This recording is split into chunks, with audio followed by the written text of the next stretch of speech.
While I stood over my only daughter grave as the rain turned the cemetery dirt into mud, my son-in-law Bradley leaned in close to my ear. I expected a word of comfort, or perhaps a shared sob of grief. Instead, he chuckled softly and whispered 5 words that froze the blood in my veins. "You are expired inventory, Leo."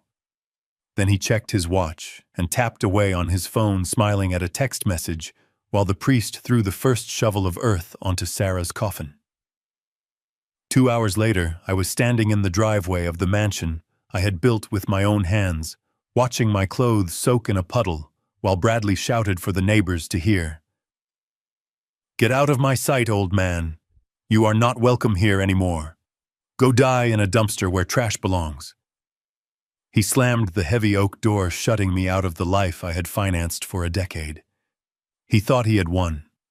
He thought the $25 million inheritance and the villa were his. But he forgot one thing. He forgot that before I was a grieving father, I was the shark who built this city's skyline. 3 days later, when my lawyer walked into his victory party, he was not laughing anymore. Before I tell you how I brought his world crashing down, please tell me in the comments where you are watching from. If you have ever had to stand tall when family tried to tear you down, hit that like button and subscribe. My name is Leonard Hartman, and at 69 years old, I never imagined I would be burying my child. The funeral service was a blur of gray skies and black umbrellas. The rain in Seattle does not wash away the pain, it just makes the cold seep deeper into your bones. I stood there staring at the mahogany casket that held Sarah. She was only 32. A heart defect, they said. A tragedy. But as I looked at the fresh dirt piling up, I did not just feel grief, I felt a simmering rage. Bradley stood next to me. He was wearing a designer black suit that I knew I had paid for. He did not shed a tear. Not one. He spent the entire service shifting his weight, looking bored and checking his phone. I saw the reflection of a sports betting app on his screen. My daughter was being lowered 6 feet under, and her husband was placing a parlay on a football game. When the service ended, the few guests began to disperse toward their cars. I wiped the rain from my glasses and turned to Bradley. I wanted to ask him about Toby, my grandson, who was not at the funeral. Bradley had said the boy was too sick to come. "Bradley." I started, my voice raspy from days of silence. "We need to check on Toby. I will drive us back to the villa." Bradley stopped scrolling on his phone and looked at me. His eyes were empty. There was no warmth, no family bond, just the cold calculation of a man looking at a ledger. "You are not going anywhere with me, Leo," he said, his voice loud enough for the priest to hear. I frowned, confused. "What are you talking about? We need to go home." "That is the thing, Leo," he said, stepping closer. "It is not we anymore, and it is certainly not your home. It is my house now. Sarah is gone. The deed transfers to me. The insurance pays out to me. You were just the guest living in the pool house." I felt a shockwave go through me that had nothing to do with the cold rain. "Bradley, listen to me," I said, trying to keep my dignity. "This is not the time or the place. We are grieving." "I am done grieving, old man," Bradley sneered. "I have been grieving for 5 years of marriage, waiting for this payday. Now listen closely, because I am only going to say this once. Go back to the villa, pack your trash, and get out. I want that house empty by sundown. I do not run a charity for retired construction workers." He turned on his heel and walked toward his car, leaving me standing alone in the mud. I watched him drive away in the silver sedan I had bought for Sarah as a wedding gift. He did not look back. I took a cab back to the villa. The driver tried to make small talk about the weather, but I could not hear him. My mind was racing. The villa. That house was my masterpiece. I had designed every archway, every window. I had laid the foundation with my own crew 30 years ago. It was my life savings, my blood and sweat. 5 years ago, when Sarah married Bradley, I did something foolish. I transferred the deed to her name. It was meant to be a wedding gift, a way to avoid inheritance taxes later on, and to ensure she and Toby always had a roof over their heads. I trusted her, and because I loved her, I tried to trust the man she chose. When the cab pulled up to the wrought iron gates, my heart sank. There was a moving truck in the driveway. Not moving things out, but moving things in. I walked up the stone path I had paved myself.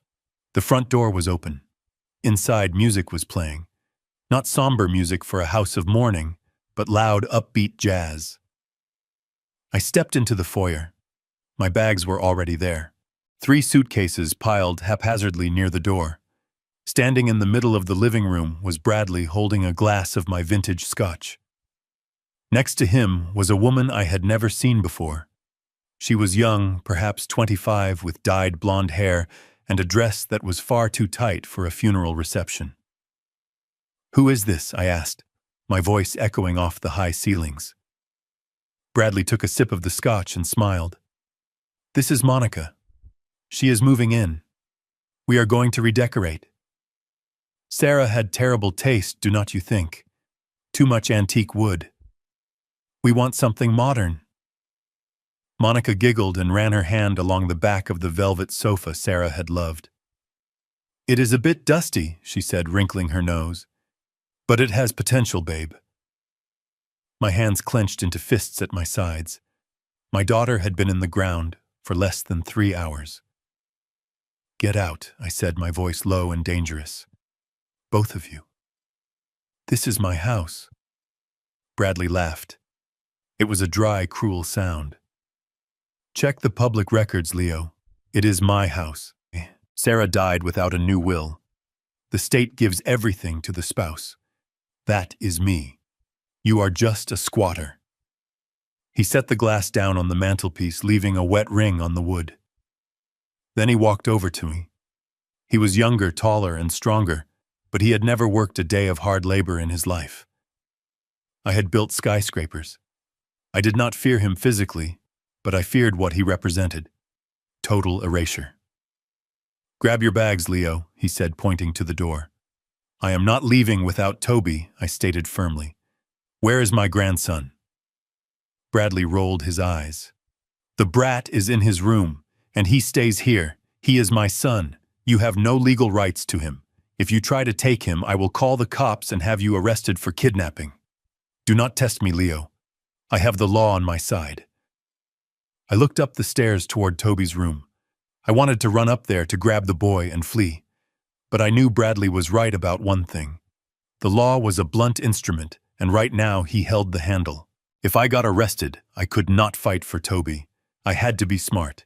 I had to play the long game. I looked at Monica, who was now pouring herself a drink from my private collection. I looked at Bradley, who was smirking like a king, who had just conquered a kingdom he did not earn. I picked up my suitcases. They were heavy, filled with the few clothes and personal items I had kept in the guest suite. "Smart choice," Leo Bradley mocked. I walked out the front door. The rain had turned into a storm. The wind whipped against my face. I barely made it to the bottom of the porch steps when I heard the door open behind me again. I turned around, expecting perhaps a last shred of conscience. Instead, I saw Bradley holding the urn. Not Sarah's urn, thank God, but the urn containing the ashes of my late wife, my beloved Elizabeth. It had sat on the mantel for 10 years. "You forgot this," he shouted over the wind. He tossed the urn into the air. Time seemed to slow down. I dropped my suitcases and lunged forward, my hands outstretched. I hit the wet pavement, my knees cracking against the stone. I caught the urn just inches before it smashed against the driveway. I cradled it to my chest, gasping for breath, the cold rain soaking through my suit. Bradley laughed from the dry safety of the porch. "Nice catch, old man. Now get off my property before I release the dogs. You are not welcome here anymore," he screamed, his face twisted with a sudden vicious anger. "Go die in a dumpster. That is where you belong." The heavy door slammed shut. I heard the lock click, then the deadbolt. I knelt there in the rain, clutching my wife's ashes, shivering uncontrollably. I was 69 years old. I was a former CEO of a construction empire, and I was homeless. I slowly stood up. My knees screamed in protest. I grabbed the handle of my wet suitcase with one hand, holding the urn tight with the other. I began the long walk down the driveway. I did not look back. I knew if I looked back, I would break down, and I could not afford to break. I reached the street and found shelter under a bus stop awning. I sat on the metal bench, my expensive suit ruined. I reached into my pocket and pulled out my old cell phone. My fingers were shaking so bad I could barely type. I scrolled through my contacts until I found the name I needed. Mr. Pellington. He was my lawyer, my old friend, and the only shark in the city who could eat Bradley alive. I dialed the number. It rang once, twice, no. Leonard Pellington's voice was warm and steady. I was just about to call you. I heard about the funeral. I am so sorry. Execute Clause 17. I said, my voice flat and cold. There was a pause on the line. Leonard, are you sure? That is the nuclear option. Once we pull that trigger, there is no going back. It will freeze everything. I looked at the rain falling in sheets, hiding the villa I had built. I thought about Bradley throwing my wife's ashes. I thought of Monica drinking my scotch. Execute it, I said. Right now. And Pellington, start the paperwork for the trust fund audit. I want to know where every single penny went in the last 48 hours.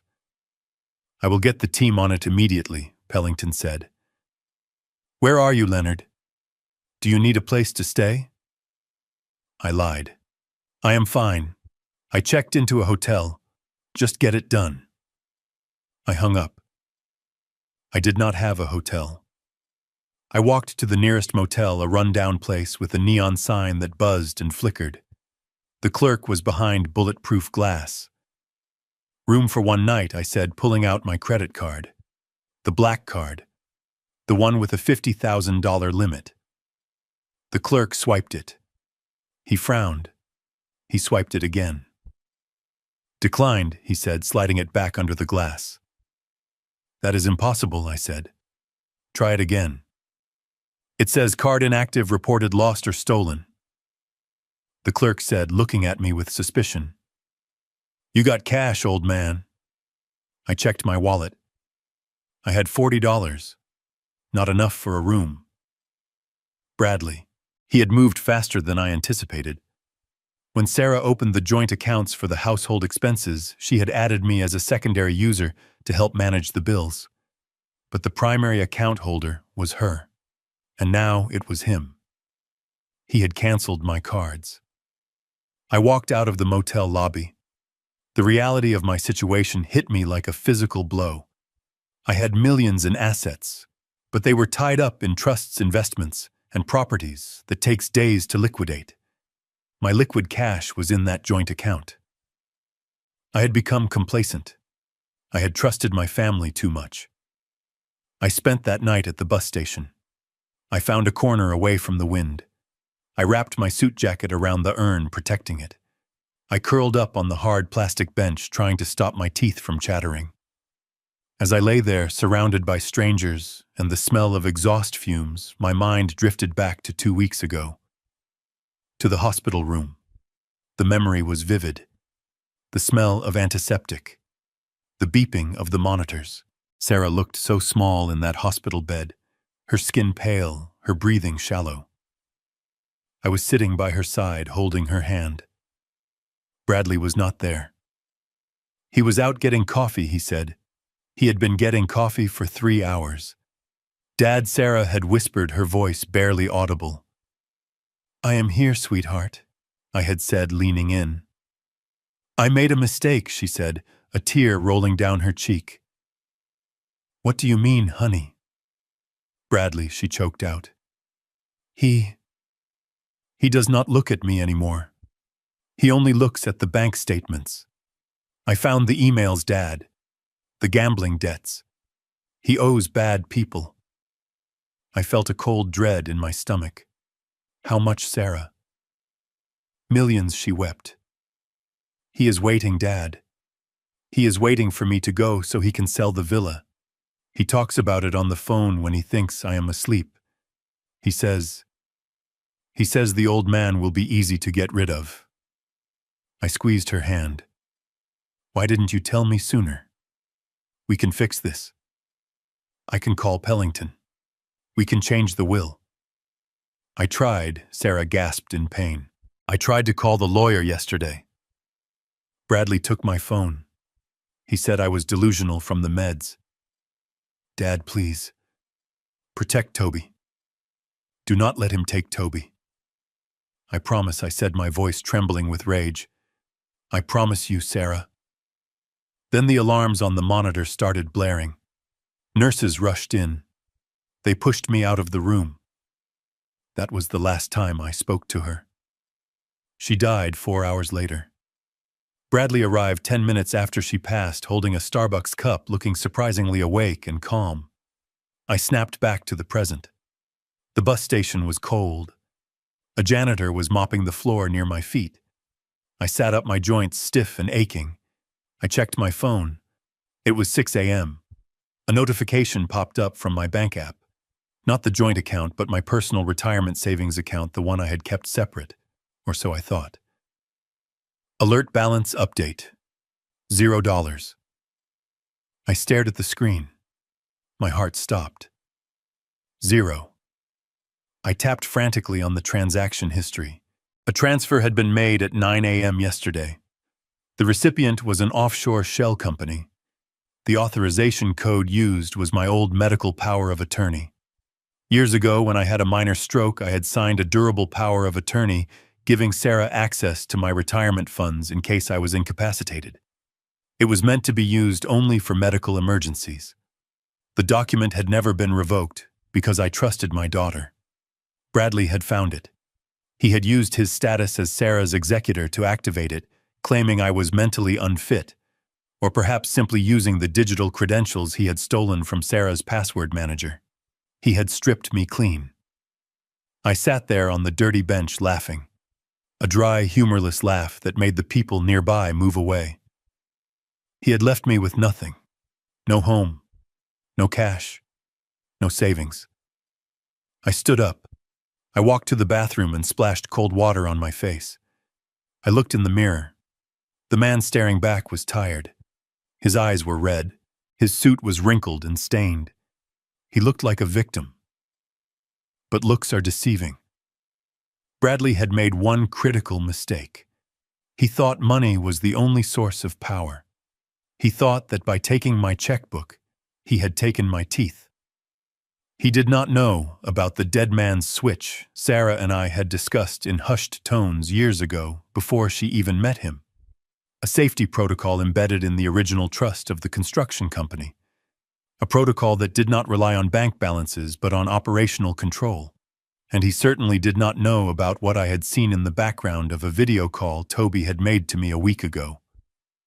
Something that proved Bradley was not just a thief but a criminal. I adjusted my tie. I smoothed back my gray hair. I picked up my suitcase and the urn. I walked out of the bus station into the morning sun. I was not going to hide. I was going to go back. But not to beg. I had a meeting with Pellington at 8 a.m. And after that, I was going to crash a party. Because Bradley was not just going to lose the money. He was going to lose his freedom. I walked the 2 miles to Pellington's office. When I arrived, the receptionist gasped. "Mr. Hartman, you look... Do you need a doctor?" "I need coffee, Brenda," I said, marching past her. "And get the district attorney on the line. Tell him Leonard Hartman has evidence of insurance fraud and gross negligence resulting in death." Pellington was waiting in his office. He had files spread across his massive oak desk. When he saw me, he stood up, his face pale. "Leonard, the accounts. They are empty." He moved fast. I sat down and placed the urn gently on his desk. "I know," I said calmly. He took the bait. Pellington looked confused. "The bait?" "Leonard, that was $3 million of your liquid savings." I leaned forward. Bradley thinks he cleaned me out. He thinks I am desperate. That makes him careless. Did you get the file from the private investigator regarding the nurse? Pellington nodded, pulling a red folder from the stack. We found her. The night nurse who was on duty when Sarah died. She is willing to testify. She saw Bradley turn off the call button alarm. She saw him sit there and watch her struggle to breathe for 10 minutes before he called for help. A single tear rolled down my cheek. I wiped it away angrily. So it is confirmed. It wasn't just greed. It was murder by omission. Pellington sighed. It is hard to prove murder, Leonard. But with the financial theft... No, I interrupted. We get him on everything. But first we break him. What about the clause? Clause 17 is active, Pellington said, a small smile forming on his lips. The bank froze the main assets of the Villa Trust at midnight. But Bradley doesn't know yet. The notification is set to delay by 24 hours. He thinks he is rich. Good, I said, standing up. He is throwing a party tonight. A celebration of his new life. I intend to be the entertainment. You cannot go back there, Leonard Pellington warned. He has a restraining order drafted. If you step foot on the property, he will have you arrested. I smiled. A cold, hard smile. Let him try. Because I am not going as his father-in-law. I am going as the trustee. I spent the day in Pellington's office preparing the paperwork. We drafted documents that would act as a guillotine. By 6 p.m. I had showered in the office gym, put on a fresh suit that Pellington kept for me, and I was ready. I took a cab back to the villa. It was dark now. The rain had stopped, but the ground was still wet. The villa was lit up like a Christmas tree. Cars were lined up down the street. Porsches, Ferraris, Range Rovers. Bradley had invited every high roller and degenerate gambler in the city. He was showing off. I walked up to the gate. A security guard, a massive man with a clipboard, blocked my path. Name, he grunted. Leonard Hartman, I said. He scanned the list. Not on the list. In fact, I have a specific note here. If the old man shows up, throw him in the street. I pulled a document from my inside pocket. It was a court order signed by a judge less than 2 hours ago. This is a writ of entry granting me immediate access to inspect the property as the executor of the Hartman Family Trust. If you touch me, you will be charged with assaulting an officer of the court. And those men behind me, I pointed to the black SUV that had just pulled up, are state marshals. The guard looked at the paper, then at the marshals, then at me. He stepped aside. I walked up the driveway. The bass from the music was thumping in my chest. I could see shadows dancing in the windows. I pushed open the front door. The living room was packed. People were drinking, dancing, laughing. Champagne flowed like water. My champagne. Bradley was standing on the staircase holding a microphone. Monica was draped over his arm wearing a diamond necklace that I recognized immediately. It was Sarah's grandmother's necklace. Attention everyone, Bradley shouted over the music. A toast to freedom and to being rich.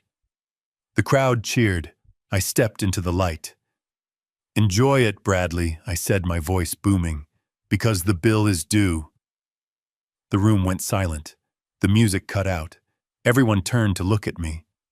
Bradley looked down from the stairs. His face went red. I told you to die in a dumpster, he snarled. Security, get this trash out of here. No one moved. The marshals stepped in behind me. I walked to the center of the room. I looked at the crowd. This party is over, I announced. This property is now a crime scene. Bradley laughed nervously. He is senile, folks. He is my crazy father-in-law. Pay him no mind. I pulled out the red folder. Bradley, I said, holding it up. Did you listen carefully to the will? The real will, not the one you tried to forge. What are you talking about? Bradley stammered, stepping down a stair. Sarah signed a codicil 4 hours before she died, I said. witnessed by her doctor and the notary public I sent to the hospital while you were getting coffee. I opened the folder. It states that in the event of her death under suspicious circumstances, the entire estate, including this villa, and the $25 million insurance policy bypasses the spouse and goes directly into a protected trust for Toby. The crowd gasped. Monica let go of Bradley's arm and took a step back. "That is a lie," Bradley screamed. "I am the husband. You are the suspect," I corrected. "And as the sole trustee of the fund, I am evicting you, right now." I snapped my fingers. The marshals moved forward. Bradley looked around frantically. "You cannot do this. I have rights." "You have the right to remain silent," I said. "Because we also found the camera, Bradley." His face drained of all color. "The camera," he whispered. "The nanny cam you installed in the bedroom to spy on Sarah," I said. "You forgot to delete the cloud backup. We saw you turn off the alarm. We saw you watch her die." Bradley turned to run. He scrambled back up the stairs, but two marshals were already waiting on the landing. They grabbed him. He fought, kicking and screaming like a child. "Get off me! It is my money! It is mine!" They dragged him down the stairs. As they passed me, I looked him in the eye. "It was never your money, Bradley. You were just a bad investment." Monica tried to sneak away toward the back door. "Stop her," I ordered. "That necklace belongs to the trust." A marshal stopped her.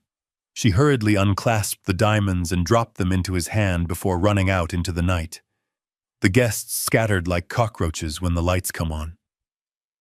Within 10 minutes, the villa was empty. The silence returned.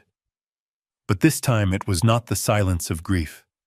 It was the silence of justice. I walked up the stairs to Toby's room. The door was locked from the outside. My heart broke. I unlocked it and opened the door. Toby was sitting on his bed hugging a teddy bear. He looked up, his eyes wide with fear. "Grandpa," he whispered. "Dad said you went away." I walked over and sat on the bed. I pulled him into a hug. I held him tighter than I had ever held anyone. "I am back, Toby," I said, tears streaming down my face. "And I am never leaving you again." We sat there for a long time. The nightmare was over. We had lost Sarah, but we had saved each other. I looked out the window at the empty driveway. The rain had started again, washing away the tire tracks of the Ferraris and the Porsches. I was Leonard Hartman. I was 69 years old. I had lost my daughter. But as I looked at my grandson, I knew I still had a legacy worth fighting for. And Bradley. He was right about one thing. Someone was going to rot in a place where trash belongs. But it was not going to be me. The neon sign of the motel flickered with a buzzing sound that felt like a drill boring directly into my skull. It had been 3 days since my son-in-law Bradley threw me out into the rain like a bag of garbage. 3 days of eating stale crackers from a vending machine and washing my face in a sink that smelled of rust and despair. I was Leonard Hartman, the man who built half the skyline of this city, and now I was a ghost haunting the edges of my own life. But tonight I had to go back. Not to fight him, not yet. My lawyer Pellington was still preparing the trap, and he had warned me strictly to stay away until the legal noose was ready. But in the chaos of that first night, in the blinding rain, and the shock of betrayal, I had left something behind. It wasn't money, and it wasn't paperwork. It was a small, silver-framed photograph of my wife, Elizabeth. It sat on the mantel in the library right next to where Bradley had smashed her urn. That photo was the last thing I looked at every night for 10 years.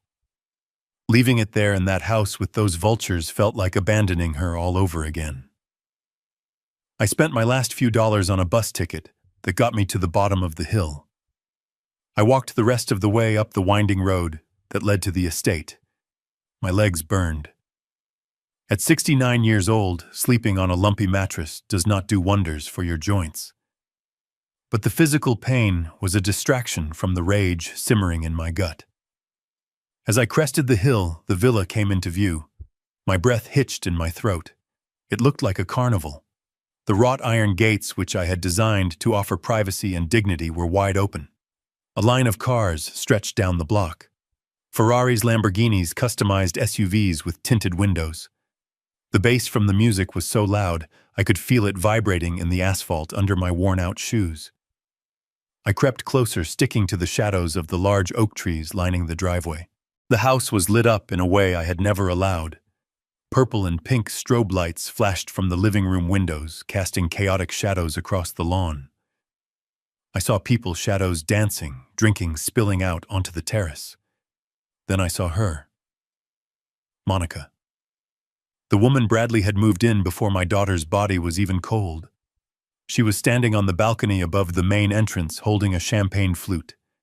She was laughing, her head thrown back in a display of carefree vulgarity. But it wasn't her laughter that made me stop dead in my tracks. It was what was glittering around her neck. The emerald pendant. Sarah's necklace. It was an heirloom passed down from my grandmother to Elizabeth and then to Sarah on her 21st birthday. Sarah had worn it on her wedding day, the day she made the mistake of marrying Bradley. She treated it like a holy relic, keeping it in the safe, only bringing it out for special occasions. And now this stranger, this intruder, was wearing it like a piece of costume jewelry at a frat party. I felt a growl rise in my throat, a primal sound I didn't know I could make. I wanted to storm the gates. I wanted to tear that necklace off her neck. But I forced myself to freeze. Pellington's voice echoed in my head. Do not give him ammunition, Leonard. Do not get arrested. I had to be smart. I adjusted my coat, which was stained and wrinkled, and stepped out of the shadows toward the main gate. A security guard I didn't recognize stepped into my path. He was a mountain of a man, wearing a black t-shirt that was 2 sizes too small. Lost Grandpa. He grunted, crossing his massive arms. I am Leonard Hartman, I said, my voice raspy but firm. I built this house, and I need to retrieve a personal item. The guard looked me up and down. He saw the mud on my shoes, the stubble on my chin, the exhaustion in my eyes. He didn't see a CEO. He saw a bum. Brad said, No old guys, he sneered. Especially not you. He said if you showed up, I should toss you down the hill. So turn around before I make you bounce. I stood my ground. Tell him I am here. Tell him I just want one photograph. That is all. The guard laughed, but before he could shove me, a voice boomed from the other side of the gate. Well, well, well, look what the cat dragged in. Or should I say, look what the garbage truck missed. Bradley strolled down the driveway. He was walking with a swagger I had never seen before, a loose-limbed arrogance fueled by alcohol and perceived victory. He was wearing a silk shirt, unbuttoned halfway down his chest, and in his hand he held a bottle. My heart sank further. It was a bottle of 1982 Chateau Margaux. I had bought a case of it 20 years ago, intending to drink it at Sarah's wedding.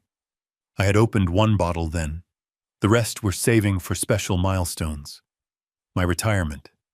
My 70th birthday. Bradley was swinging it around by the neck like it was a cheap beer. What do you want, Leo? He slurred, stopping just out of reach behind the safety of the guard. Come to beg for a room in the servant quarters. Sorry, those are full. Monica has a lot of luggage. He took a swig directly from the bottle wine, spilling down his chin and staining his expensive shirt. I watched the crimson liquid hit the pavement. $1,000 puddle. I want the photograph of Elizabeth, I said, keeping my voice steady, though my hands were shaking. It is in the library. Give me that, and I will leave. The photograph, Bradley mused, tilting his head back. Oh, you mean the one with the ugly silver frame? Yeah, I think Monica used that as a coaster. Or maybe we threw it in a box for the thrift store. We are clearing out all that old junk, Leo. Out with the old, in with the new. He gestured wildly to the party behind him. This is the new era, the Bradley era. No more gloomy old men. No more sick wives dragging me down. Just life, Leo. Pure life. You are desecrating her memory, I said quietly. You are destroying everything she loved. I am liquidating it, he corrected with a cruel grin. That is the word right. Liquidating. Just like I am going to liquidate this house. He stepped closer to the bars of the gate, his eyes losing focus for a second before snapping back with a sudden, intense desperation. He pulled a phone from his pocket, which had been buzzing incessantly. He looked at the screen and his face twitched. He rejected the call, but then looked at me as if I were the reason for his stress. You think you are better than me, he spat. You think because you stacked bricks you are some kind of hero. You don't know the pressure, Leo. You don't know what it costs to be me. What does it cost, Bradley? I asked, probing. What does it cost to sell your soul? $2 million by Friday, he blurted out, then laughed a high-pitched manic sound. That is what it costs. $2 million cash to get Vinny off my back. And guess what? This house is worth $5. So I win. The confession hung in the air, Vinny. I knew the name. Vinny the Vice Moretti, an underground bookie and loan shark who ran the high-stakes poker games in the warehouse district. Bradley wasn't just gambling online. He was swimming with sharks, and he was bleeding. He needed to sell the house immediately. That was why he had kicked me out so fast. He couldn't sell a property with a life tenant living in it. He needed a clean title and an empty house to flip it for quick cash. So that is it, I said, letting the realization show on my face. You owe money. You are scared. Scared, Radley roared, his face turning red. I am not scared of anything. I am rich. I am the king of this hill, and you are nothing. He raised the bottle of wine again. You want a drink, Leo? You look thirsty. Before I could react, he splashed the contents of the bottle through the bars. The dark red wine hit my face, stinging my eyes, soaking into my already ruined shirt. The guard laughed, a low rumble of amusement. I stood there, dripping, wiping the wine from my eyes. It tasted of tannins and humiliation. Now get out of here, Bradley screamed, smashing the empty bottle against the stone pillar of the gate. Glass shards exploded outward, grazing my cheek. Before I have security break your legs. I didn't move. I stared at him through the bars, engraving this image into my mind. The sweat on his forehead. The fear behind his eyes. The waste. Just give me the photo, Bradley, I repeated. He signaled to the guard. Get him out of here. Now. The guard stepped forward, opening the gate. He didn't just escort me. He shoved me. His massive hands slammed into my chest, and I flew backward, losing my footing on the loose gravel at the side of the road. I hit the ground hard. My hip slammed into a rock, and a bolt of pain shot up my spine. I gasped, lying in the dirt, my vision blurring for a moment. Bradley stood over me, safe behind his wall. Pathetic, he spat. Look at you. You built this place, and now you cannot even stand up in front of it. He turned to the guard. If he comes back, beat him until he stays down. I don't care if he is old. Bradley turned and walked back toward the house, toward the lights and the music, and the woman wearing my daughter's jewelry. I lay there in the dirt for a moment. My hip throbbed. The smell of expensive wine mixed with the scent of wet earth. Shame burned my face hotter than the slap of the liquid. But as I lay there, I did not cry. I reached into my pocket. My hand closed around my phone. I had started the voice recorder the moment I saw the guard. I had it all. I had him admitting he was selling the house to pay a gambling debt. I had him ordering an assault on an elderly man. I had the sound of the bottle smashing. But I needed more. I needed visual proof of the debauchery. Proof that he was unfit not just as an heir, but as a human being. I rolled onto my side, groaning as my old bones protested. I lifted the phone, peering through the bushes. The angle was perfect. I snapped photos. Click. Monica snorting a line of white powder off the balcony railing while wearing Sarah's necklace. Click. A guest throwing a lit cigarette onto the antique Persian rug in the foyer, visible through the open door. Click. Bradley high-fiving a man who looked suspiciously like one of Vinny's enforcers, handing him a stack of cash right there on the front porch. I took a video too. A 30-second clip of the chaos, the destruction of my property, the absolute lack of respect for the wife he had buried 3 days ago. This wasn't just a party. It was a desecration. And in the eyes of the law, in the eyes of the morality clause embedded in the trust Pellington and I were activating, it was suicide. I pulled myself up using a tree trunk for support. My body ached. I was covered in dirt and wine. I looked like a broken man. But as I limped away down the dark hill, leaving the noise of the party behind, I felt a cold, hard satisfaction. Bradley thought he had pushed me down. He didn't realize he had just pushed me into position. He needed $2 million by Friday. Today was Tuesday. He thought he was selling a house. He didn't know he was squatting in a trap. I checked the recording one last time to make sure it saved. Then I dialed Pellington. "It is late," Leo Pellington answered on the first ring. "Are you all right?" I looked back at the glow of the villa on the hill. "I have the evidence," I said, my voice raspy but clear. "He is spending the estate money on drugs and gambling debts. He assaulted me. And Pellington." "Yes, Leo. He broke a bottle of the 82 Margot." I heard Pellington inhale sharply. "That son of a bitch." "Prepare the filings," I said. "I want the eviction notice served during the reading of the will." But Leo Pellington hesitated. "The will reading isn't until Thursday. Can you hold out that long?" I touched the cut on my cheek where the glass had grazed me. "I can hold out," I said, "because I know exactly where he is going to be on Thursday. And I know exactly what face he is going to make when the trap snaps shut."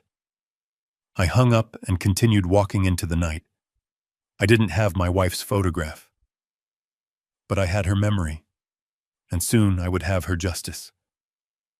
The cheap motel room smelled of stale cigarette smoke and bleach, a combination that usually made my stomach turn, but tonight I barely noticed it. My body was a map of aches and pains. My hip throbbed where the security guard had thrown me to the ground, and my cheek stung from the shard of glass from the shattered wine bottle. But physical pain was a luxury I could not afford to indulge. I was sitting on the edge of the sagging mattress, staring at my old flip phone, waiting for Pellington to call with the court order. It was 2 a.m. The silence of the room was heavy, oppressive. Then the phone vibrated against the nightstand. It wasn't Pellington. The screen lit up with a number I didn't recognize. A blocked caller ID. My heart hammered against my ribs. I flipped the phone open. "Hello," I said, my voice tight. "Grandpa."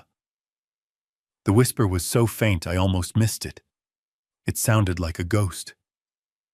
"Toby." I gasped, gripping the phone so hard the plastic creaked. "Toby, is that you? Where are you?" "I am in the attic, Grandpa. It is dark." The attic. My blood ran cold. The attic in the villa wasn't a playroom. It was a storage space, unfinished, dusty, and cold. We kept the holiday decorations and old furniture up there. It had no windows and only a single pull-chain light bulb. "Why are you in the attic, Toby? Did you hide up there?" "No, Grandpa." The boy's voice trembled and I could hear the tears choking him. "Dad put me here. He said I was embarrassing him. He said I was making too much noise while his friends were downstairs." I closed my eyes, a wave of nausea washing over me. Bradley was throwing a party celebrating my daughter's death, and he had locked her 7-year-old son in an attic like a piece of unwanted luggage. He locked the door, Grandpa Toby continued, his voice pitching up in panic. "I am hungry. I have not had dinner. I knocked, but nobody heard me because the music is too loud. My rage, which had been a cold, hard knot in my stomach, suddenly ignited into a wildfire. Starving a child, locking him away in the dark. This wasn't just bad parenting. This was abuse. This was torture. "Listen to me, Toby," I said, forcing my voice to be steady, calm, the voice of the man who used to command armies of construction workers. "You are going to be okay. I am going to come get you." When Grandpa Toby sniffled, Dad said, "He said tomorrow I am going away." "Going away, where?" "He said he is sending me to a school, a military school in Alabama. He said they will toughen me up. He said he does not want to deal with a crybaby anymore. He told Monica that once the house is sold, I am not part of the deal." That was it. That was the line. Up until this moment, I had been playing a chess game. I had been waiting for legal documents, for restraining orders, for the proper channels. I had been worried about preserving the estate, about proving fraud. But hearing my grandson crying in the dark, realizing that Bradley viewed him as nothing more than a line item to be deleted, shifted something fundamental in my soul. The construction CEO was gone.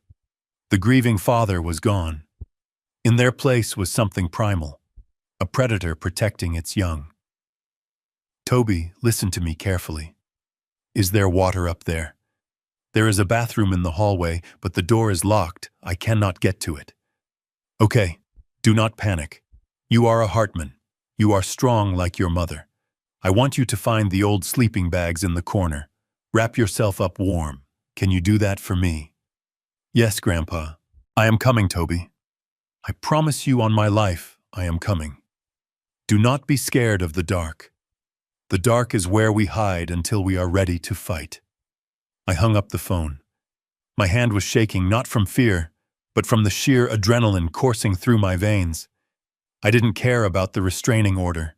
I didn't care about the marshals. I was going to go to that house, and I was going to tear down the door with my bare hands if I had to.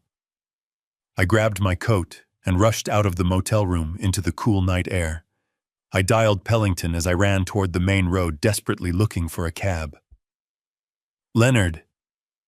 "It is 3 a.m, Pellington answered, his voice groggy. "He locked him in the attic, Pellington," I shouted into the phone. "He locked Toby in the attic, and he is starving him. I am going over there. I am going to kill him." "Leonard, stop!" Pellington barked, the authority in his voice cutting through my panic. "Stop right now. Where are you?" "I am on 4th Street. I am getting a cab." "Do not go to the villa," Pellington ordered. "If you go there now in this state, you will assault him. You will go to jail. And if you are in jail, you cannot save Toby. Bradley will ship him off to that military school before you even make bail. Do you understand me? He is hurting him, Leonard." I pleaded, my voice breaking. "I know," Pellington said, softening slightly. "But we need to do this right. If we go in with the police now, Bradley will claim it was a misunderstanding. He will say the boy was playing hide and seek. He has custody, Leonard. The police will side with the father. We need the nuclear option. We need the will." I paused, standing on the street corner, breathing heavily. The will. "Come to my office," Pellington said. "Now. I have something you need to see. Something Sarah left." I arrived at Pellington's office 20 minutes later. The city was asleep, but the lights in his office were blazing. The receptionist wasn't there, so Pellington let me in himself. He looked tired, his tie undone, his sleeves rolled up, but his eyes were sharp. "Sit down, Leonard." I paced the room. "I cannot sit. My grandson is in a box while that monster drinks my wine." "Look at this," Pellington said, sliding a thick document across the mahogany desk. I stopped pacing. I looked down. It was a legal document bound in blue paper. The title read, "Last Will and Testament of Sarah Hartman." I frowned. We saw the will, Pellington. The one from 5 years ago. It left everything to Bradley. That is why he is so smug.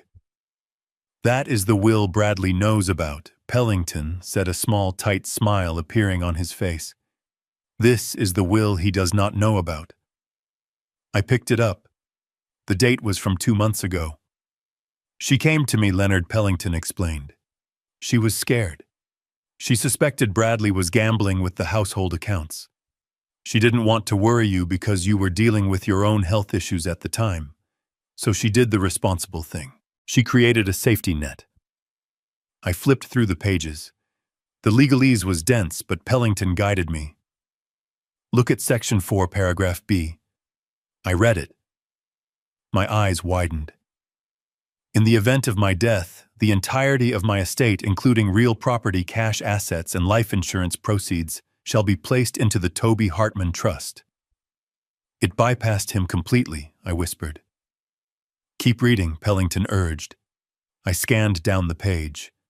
Section 5. The Trustee. I appoint my father, Leonard Hartman, as the sole executor and trustee with full discretionary power over all assets until Toby reaches the age of 25. I looked up at Pellington, tears stinging my eyes. She knew. She knew he would come for the money. She protected you, Leonard Pellington said softly. And she protected Toby. But here is the kicker. Look at the codicil. The final page. I turned to the back. There was a handwritten addendum signed and notarized just 3 days before she went into the hospital. The spousal support clause I read aloud. It says that Bradley gets a stipend, Pellington explained, a monthly allowance of $2,000. But there is a condition, a morality clause. I read the text. The spouse Bradley shall receive this stipend only on the condition that he provides adequate care for the trustee Leonard Hartman, allowing him to reside in the family home for the remainder of his life. If Leonard Hartman is removed from the home against his will, or if he is treated with indignity or neglect, all financial support to Bradley shall cease immediately and he shall be evicted from the premises. I dropped the document onto the desk. It was brilliant. It was vicious. It was perfect. She trapped him, I whispered in awe. She knew he would try to kick me out. She knew his character. Pellington agreed. By kicking you out into the rain that first night, he violated the primary condition of the will. He disinherited himself. Leonard. He triggered the eviction clause the moment he threw your suitcase out the door. So why are we waiting? I demanded, slamming my hand on the desk. Let's take this to the judge. Let's get the police and go get Toby. Because of the gambling debts, Pellington said, his voice turning grim. If we serve him with this now, he will panic. He owes dangerous people a lot of money, Leonard. If he realizes he has lost the house and the $25 million, he might do something drastic. He might take Toby and run. He might try to use the boy as leverage. I felt a chill go down my spine. You think he would kidnap his own son? I think a rat will do anything when it is cornered, Pellington said. We cannot give him time to react. We need him to think he has won until the very last second. So what is the plan? Tomorrow is Thursday, Pellington said, leaning back in his chair. Bradley has scheduled a formal reading of the will, the old will, with his personal lawyer at the villa. He has invited a real estate developer to sign the sale contract immediately after the reading. He wants to sell the house for cash tomorrow afternoon to pay off the loan sharks. He is selling it tomorrow, I asked, stunned. Yes, he is desperate. Pellington stood up and walked to the window, looking out at the city skyline. Here is what we are going to do. We are going to let him hold that meeting. We are going to let him sit at the head of the table. We are going to let him sign the contract with the developers. We need him to commit fraud on public record. We need him to sign a document claiming he owns the house when he does not. And then I asked, stepping up beside him. And then Pellington turned, his eyes cold as steel. Then we walk in, not just with this will, but with the district attorney. Once he signs that sale contract, he has committed felony fraud. The police will not just arrest him for a domestic dispute. They will take him down for a major financial crime. He will go away for 20 years, Leonard, and he will never be able to touch Toby again. It was a gamble, a massive, dangerous gamble. It meant leaving Toby in that attic for another 12 hours. It meant letting Bradley strut around my house thinking he was the king of the world for one more day. But it was the only way to ensure he was gone forever. "Can we get food to Toby?" I asked, my voice quiet. "I have a contact," Pellington said. "A private investigator who has been watching the house. He can slip a package into the attic vent from the roof." "Toby will eat tonight, Leonard. I promise." I nodded slowly. The image of my grandson shivering in the dark burned in my mind. But the image of Bradley in handcuffs being dragged away for good was the only thing that could extinguish that fire. "Do it," I said. "Set the trap." Pellington picked up his phone. "I will call the DA. You need to get some rest, Leonard. You need to look strong for tomorrow. When you walk into that room, you need to look like the CEO you used to be."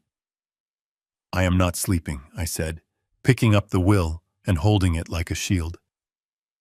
"I am going to sit right here, and I am going to memorize every single word of this document. I want to be able to recite his destruction to his face." Pellington nodded and left the room to make his calls. I sat alone in the office under the buzz of the fluorescent lights. Outside, the city was waking up.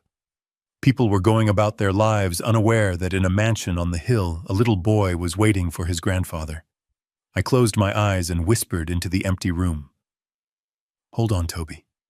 Just one more day, and then the monsters go away forever." I spent the next 6 hours refining the plan with Pellington. We mapped out every possible reaction Bradley could have. We prepared contingencies. We made sure the marshals would be positioned at the back exits so Monica couldn't sneak out with the jewelry again. By noon, I was shaved, showered, and wearing a charcoal gray suit that Pellington had ordered for me. It was tailored sharp and intimidating. It was armor. We got confirmation from the investigator. Toby had received the food. He was quiet, safe, and waiting. The clock ticked closer to 2 p.m., the time of the meeting. I stood up, adjusting my cufflinks. "It is time," I said. Pellington grabbed his briefcase. "Let's go take back your house, Leonard." We walked out of the office and into the waiting black town car. The engine purred, a sound of power and inevitability. As we drove toward the villa, I didn't feel fear anymore. I didn't feel grief. I felt only the cold, hard certainty of a demolition expert about to press the plunger. Bradley had invited the devil into his house when he kicked me out. He just didn't know it yet. But when I walked through those doors, he was going to learn that some foundations are built too strong to break, and some fathers never stop fighting. The library of the villa had always been a sanctuary of silence and dust motes dancing in the afternoon sun. I had built the shelves myself out of reclaimed cherry wood planing and sanding them until they were smooth as glass. It was where I read bedtime stories to Sarah and later to Toby. But when I walked through those double doors at 2:15 that Thursday afternoon, the room smelled of sulfur and greed. Bradley had turned my sanctuary into an auction block. He sat at the head of the massive mahogany table which used to be my desk, spinning a gold fountain pen between his fingers. He looked like a man who had been running a marathon in a suit. His hair was slicked back with too much gel, his eyes were darting around the room with a manic energy, and there was a sheen of sweat on his upper lip that no amount of air conditioning could dry. To his right sat Monica. She was wearing black, but it was not mourning attire. It was a cocktail dress, cut low enough to make the real estate developers across the table uncomfortable. She was typing furiously on her phone, probably browsing luxury cars or penthouses, spending money she did not have yet. To his left was a man I recognized from the tabloids, a lawyer whose billboards littered the highway promising to get you cash fast for slip-and-fall accidents. He had a cheap suit and a smile that looked like it was painted on. Across from them sat the vultures. 3 men from a commercial real estate conglomerate. They were not there to buy a home. They were there to buy a teardown. They had blueprints spread out over the antique leather blotter. I could see the red lines drawn right through the garden Sarah had planted. They were going to bulldoze the villa and put up condos. When Pellington and I walked in, the conversation stopped abruptly. The silence was thick and heavy. Bradley looked up. His face twisted into a sneer, but I saw the flicker of fear behind it. He checked his watch. He needed that money wired by 5 o'clock, or Vinny the loan shark would start breaking fingers. "You are late," Leo Bradley barked, trying to assert dominance in front of the buyers. "I told you 2 o'clock. Just because you are homeless does not mean you can disrespect my time." I did not say a word. I just walked to the back of the room and stood near the fireplace. I looked at the empty spot on the mantel where Elizabeth's urn used to be. The rage in my chest was a cold, heavy stone. Pellington walked to the table and placed his briefcase down with a heavy thud. He did not sit. He stood behind an empty chair like a sentry. "Let us get this over with," Bradley said, waving his hand dismissively. "Gentlemen, this is my father-in-law. He is here as a formality. He likes to watch." The lead developer, a man with a neck thick as a tree trunk, looked at me with disinterest. "As long as the title is clean, we do not care who watches. We have the wire transfer ready pending the signature." "Read it," Bradley ordered his lawyer. "Read the will so these gentlemen know I own the dirt they are standing on." Bradley's lawyer cleared his throat and picked up a document. It was the old will. The one Sarah had written 5 years ago when she was still blinded by love.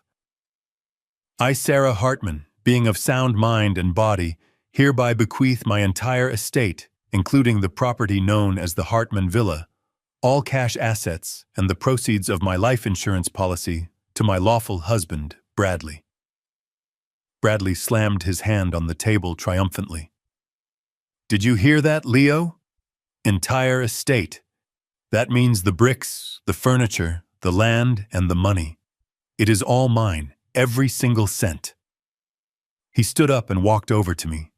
He smelled of scotch and expensive cologne, masking the scent of fear sweat. He stopped inches from my face. "You thought you could intimidate me with your lawyers and your marshals last night," he whispered, so only I could hear. "But paper beats rock, Leo. And I have the paper." He reached into his pocket and pulled out a crisp $100 bill. He crumpled it up into a ball and threw it at my chest. It bounced off my tie and landed on the floor. "Here," he said loudly, turning back to the room so everyone could appreciate his generosity. "Take it. It is bus fare. Go buy yourself a meal at a diner. Maybe get a room for the night. Because after I sign these papers in 5 minutes, this house is getting leveled." Monica laughed, a high-pitched, cruel sound. "He probably needs it for medicine, babe. Look at him shaking." I was shaking, but not from age or infirmity. I was shaking from the effort it took not to wrap my hands around his throat right there. I looked down at the crumpled bill. Then I looked at Bradley. "You are a generous man, Bradley," I said, my voice flat. "I am a king," he corrected. "And kings do not concern themselves with the peasants. Now get out. I have business to conclude." He turned his back on me and returned to the table. He sat down and picked up the gold pen. "Okay, gentlemen," he said to the developers, his voice trembling with eagerness. "Let us sign. I want that transfer initiated immediately." The lead developer pushed a thick stack of contracts across the table. "This is the sale agreement," he said. "As discussed, $5.2 million. Cash offer. Closing immediately. You sign here, here, and here." Bradley leaned over the paper. His hand was shaking so bad, the pen hovered over the signature line, creating a small ink blot. He was seconds away from salvation. Seconds away from paying off the mob and walking away with $3 million in profit. I looked at Pellington. He gave me a barely perceptible nod. Bradley pressed the nib of the pen to the paper. The ink began to flow, forming the first loop of the letter B. "Stop," Pellington's voice rang out like a gunshot in the small room. Bradley flinched, dragging a jagged line of ink across the page. He looked up, furious. "What is your problem, Pellington? You have no standing here." "This transaction is fraudulent," Pellington stated calmly, stepping forward. "And if you sign that document, Bradley, you are committing a felony in front of 5 witnesses." The room erupted. The developers looked at each other, alarmed. Bradley's lawyer stood up, objecting loudly. "On what grounds?" Bradley screamed, standing up and knocking his chair over. "The will is clear. I am the heir." "That will is void," Pellington said, reaching into his briefcase. Bradley laughed nervously, looking at the developers. "He is lying. He is just trying to stall. He knows I am selling." I stepped forward, then moving out of the shadows. "He is not lying, Bradley," I said. Bradley looked at me, his eyes narrowing. "What are you going to do, old man?" "Cry." I walked up to the table. I picked up the crumpled $100 bill from the floor. I smoothed it out on the leather blotter right next to the sale contract. "I am not here to cry," I said. "I am here to collect." Suddenly, the double doors of the library burst open. But it wasn't a butler or a maid. It was the sheriff. Behind him were 2 deputies and a woman in a sharp business suit whom I recognized as the district attorney. Bradley froze. The color drained from his face, leaving him looking like a wax figure. "What is this?" he whispered. Bradley, the sheriff, said, his hand resting on his holster. "Step away from the desk. Put the pen down." "What is going on?" Bradley demanded, his voice cracking. "Am I being arrested?" "For what?" "For having a party." "Not for the party," Mr. Pellington said, sliding the new blue-bound document onto the table over the sale contract. "For fraud, for attempted theft of an estate, and for child endangerment." "Child endangerment," Bradley stammered. "We found Toby," the sheriff said, his voice dripping with disgust. "My deputies just pulled him out of the attic. He was dehydrated, terrified, and hungry. He told us everything." Monica let out a gasp and tried to stand up, but a deputy moved to block the door. "That has nothing to do with the house," Bradley shouted, desperate now, sweat pouring down his face. "The house is mine. The money is mine. You cannot stop the sale." "Actually, we can," Pellington said, opening the blue document. "Because you are not the heir, Bradley. You never were." The developers began to pack up their briefcases, sensing the disaster. "This deal is dead," the lead developer grunted, glaring at Bradley. "You wasted our time." "Wait," Bradley pleaded, grabbing the developer's sleeve. "Do not go. This is a mistake. I can explain. It is just a fake document. It is a certified legal codicil registered with the court this morning," the district attorney interrupted, stepping forward. "And it changes everything." Bradley looked at this document Pellington had placed on the table. He looked at the bold text on the front page. "The Toby Hartman Trust." He looked at me. His eyes were wide, filled with the realization that the ground was crumbling beneath him. You knew," he whispered. "You knew the whole time." I picked up the gold pen he had dropped. I capped it with a satisfying click. "I told you, Bradley," I said, leaning in close so he could smell the rain on my coat. "I told you that you were expired inventory." He slumped back against the table, his legs giving out. The arrogance was gone. The swagger was gone. All that was left was a small, terrified man who owed $2 million he did not have to people who did not accept apologies. And the worst part for him was not the police. It wasn't the loss of the money. It was the look on my face. Because he realized in that moment that he hadn't just lost a game. He had been playing against the wrong opponent the entire time. I looked at the sheriff. "Get him out of my chair." The silence in the library was so profound that I could hear the expensive grandfather clock ticking in the corner, marking the seconds of Bradley's destruction. The air was thick with the scent of old paper and fresh sweat. The real estate developers sat frozen, their eyes darting between the sheriff and the document on the table. They looked like men who had just realized they were standing on a landmine. Pellington adjusted his wire-rimmed glasses and picked up the blue document. He did not look at Bradley. He looked at the room, addressing the witnesses, the law enforcement officers, and the greedy men who had come to carve up my legacy. This document, Pellington began, his voice echoing off the mahogany walls, supersedes all previous wills and testaments. It was drafted by Sarah Hartman 3 months ago when she first discovered the irregularities in the household accounts. It was signed in the presence of her attending physician, Dr. Evans, and a court-appointed notary. Its validity is unassailable. Bradley was shaking his head, muttering under his breath like a man in a fever dream. No, she wouldn't.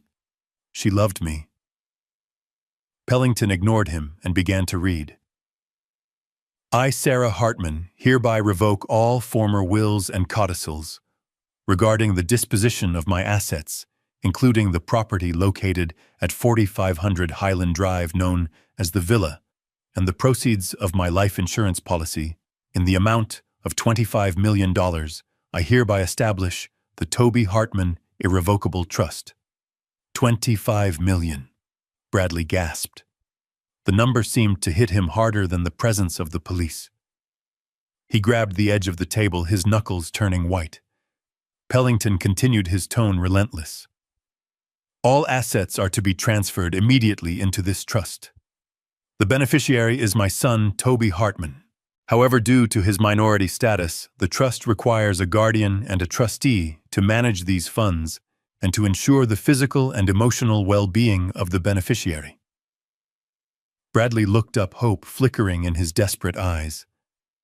I am his father, he stammered. I am the natural guardian. I control the trust. That is the law.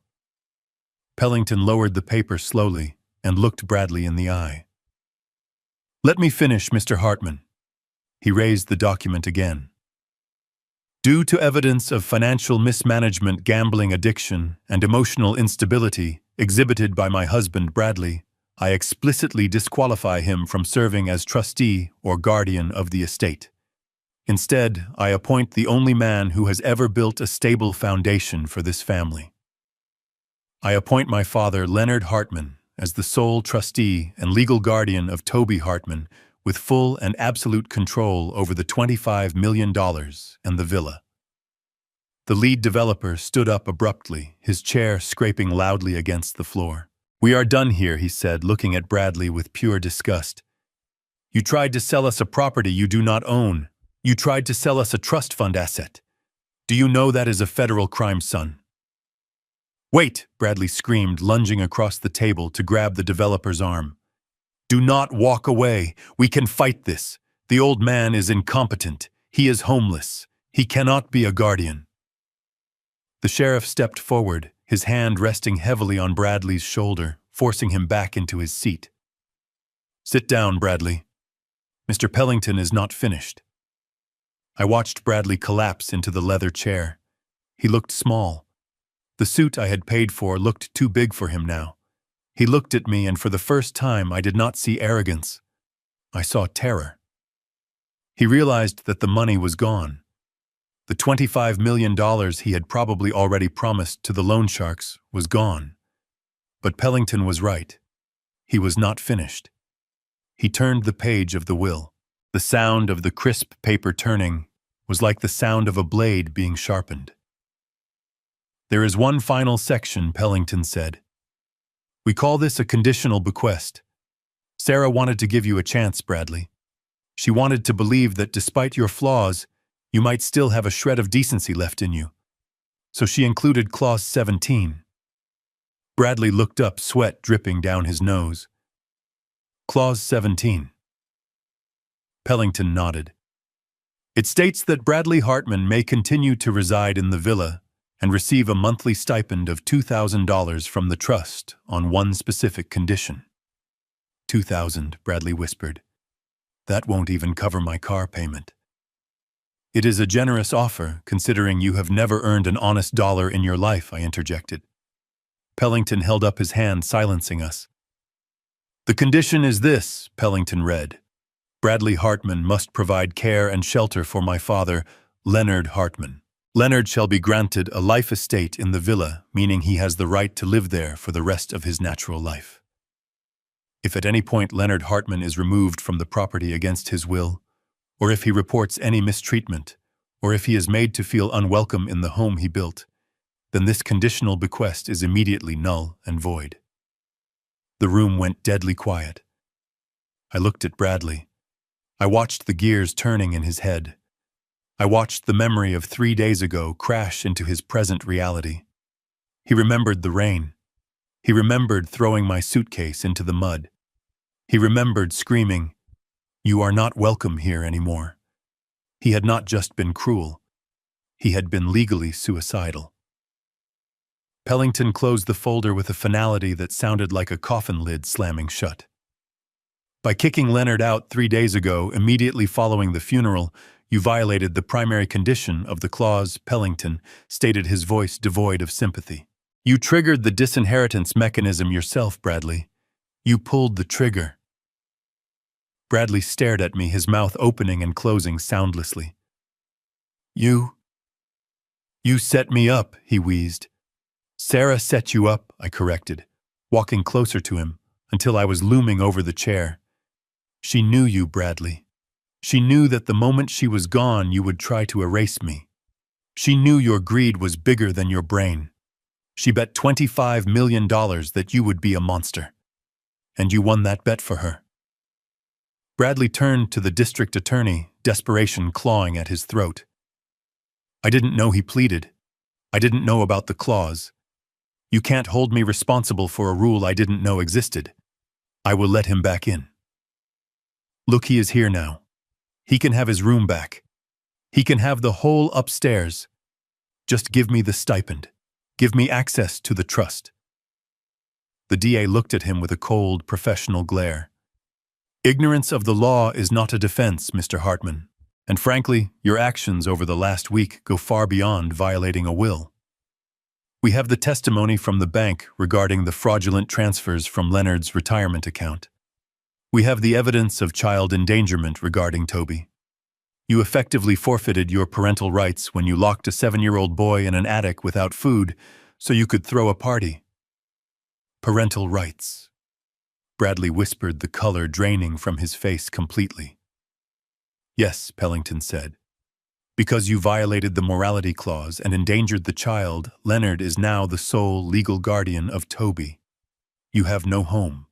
You have no money. And you have no son. You are a stranger in this house, Bradley. I looked over at Monica. She had been standing near the window trying to make herself invisible. She had heard everything. She heard that the man she thought was her golden ticket was actually a bankrupt criminal facing prison time. She heard that the house she was redecorating in her mind belonged to the old man she had laughed at. She slowly began to back away toward the French doors that led to the terrace. "Where are you going?" Monica Bradley shouted, seeing her movement. Tell them I am a good father. Tell them we were just celebrating Sarah's life." Monica stopped. She looked at Bradley with a look of pure revulsion. "I do not even know you," she said, her voice icy. "You told me you owned this place. You told me you had 50 million in the bank. You are just a loser who owes money to the mob."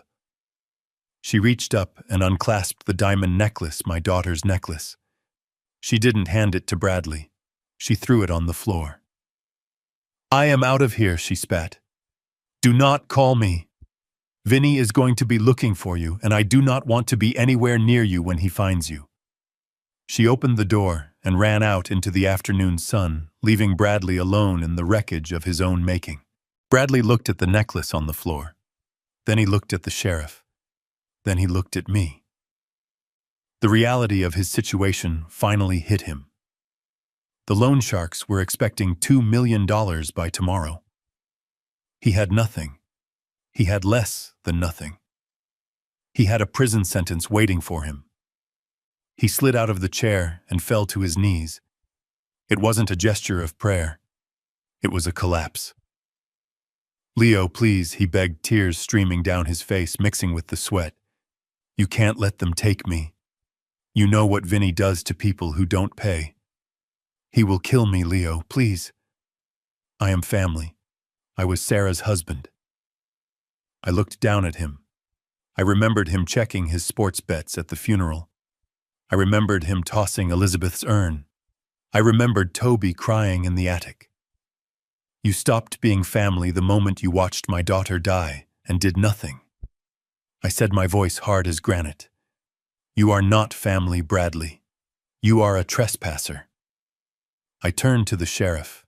"Sheriff, I would like to press charges for the theft of my retirement funds, for the assault on my person, and for the abuse of my grandson. Please remove this man from my house." The sheriff nodded and signaled his deputies. They moved in, hauling Bradley up by his armpits. He didn't fight this time. He was too broken. He just hung there, limp, sobbing like a child.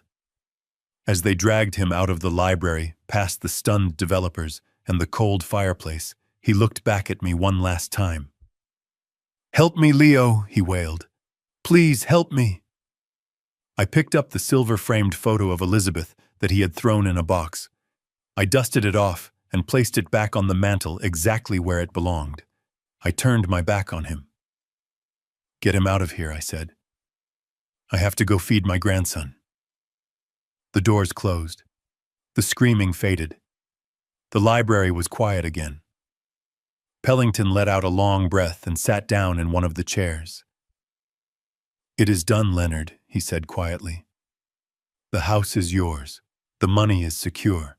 Toby is safe." I nodded slowly. I didn't feel happy. You don't feel happy when you cut out a tumor. You just feel relief that you survived the surgery. I walked over to the window and watched the police cruiser drive away down the long, winding driveway, lights flashing. Bradley was in the back seat heading toward a cell, and then likely a courtroom, and then a prison. And somewhere out there, Vinny was waiting for a payment that would never come. Bradley had wanted to live like a high roller. Now he was going to pay the highest price of all. I turned back to Pellington. "Let's go get Toby," I said. "He has been in the dark long enough." I walked out of the library and up the grand staircase. The house felt different now. The taint of Bradley's presence was fading. It was my house again, Sarah's house, and now Toby's house. I had $25 million in the bank. I had a construction empire. But as I unlocked the attic door and saw my grandson's face light up when he saw me, I knew I was holding the only treasure that actually mattered. We had won. And this time the victory was built on a foundation that no one could ever tear down. The library felt smaller now. The air was sucked out of the room, leaving only the scent of fear and the hum of the hard drive Pellington had placed on the table. Bradley was slumped in the chair, his hands cuffed behind his back, his face pressed against the mahogany surface he had tried to sell minutes ago. The sheriff stood over him, a silent sentinel of the justice that had finally arrived. But Pellington was not done. He tapped a key on his laptop, and the large monitor mounted on the wall, usually reserved for my business presentations, flickered to life. "You claimed you didn't know," Bradley Pellington said, his voice cutting through the room like a scalpel. "You claimed you wanted to invite Leonard back. You claimed this was all a misunderstanding. But the trust has eyes." On the screen, a grainy black and white video began to play. It was dated 3 days ago. The timestamp read 4:15 p.m. It was footage from the security camera mounted above the garage, the one I had installed myself years ago to monitor deliveries. The room watched in silence as the video showed a younger man shoving an older man into the pouring rain. The audio was crisp. "Go die in a dumpster. That is where you belong." Bradley flinched as his own voice echoed through the library. He tried to look away, but the sheriff held his shoulder firm, forcing him to watch his own cruelty. "That is you," Bradley Pellington said, pointing at the screen. "Violating the morality clause. That creates a breach of contract so severe it triggers immediate asset forfeiture. You didn't just kick Leonard out of a house. You kicked yourself out of the will. You evicted yourself from the life of luxury you felt entitled to." I watched the screen. I saw myself stumbling in the mud, clutching Elizabeth's urn. It was painful to watch, but it was necessary. It was the proof that stripped away any last shred of sympathy anyone in that room might have held for him. Technically, Pellington continued closing the laptop, his eyes locking onto Bradley. "You owe the estate for 3 days of unauthorized occupancy. At the market rate for a villa of this size, plus the damages to the property and the theft of liquid assets, you are currently in debt to the trust for approximately $15,000, and that is before the legal fees."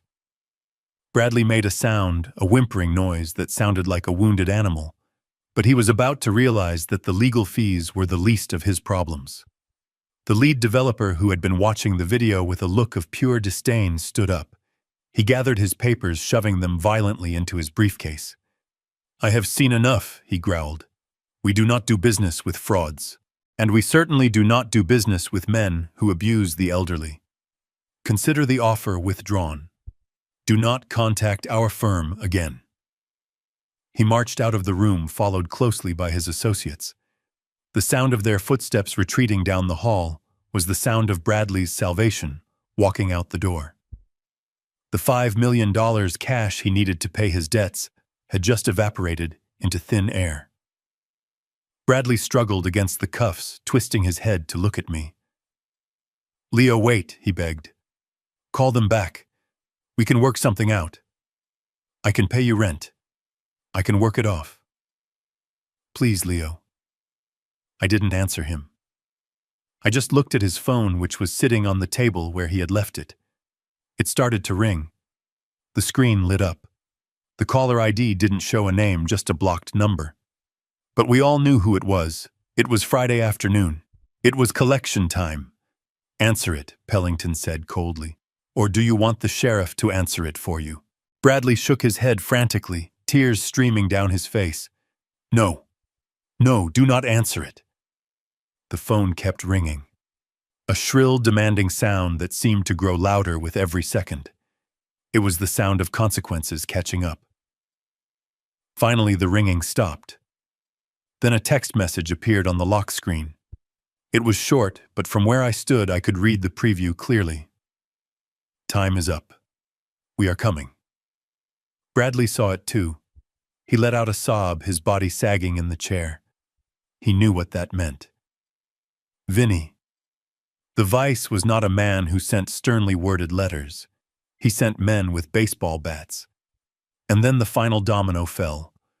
Monica, who had been cowering near the window watching her golden goose get cooked, made her move. She realized there was no money.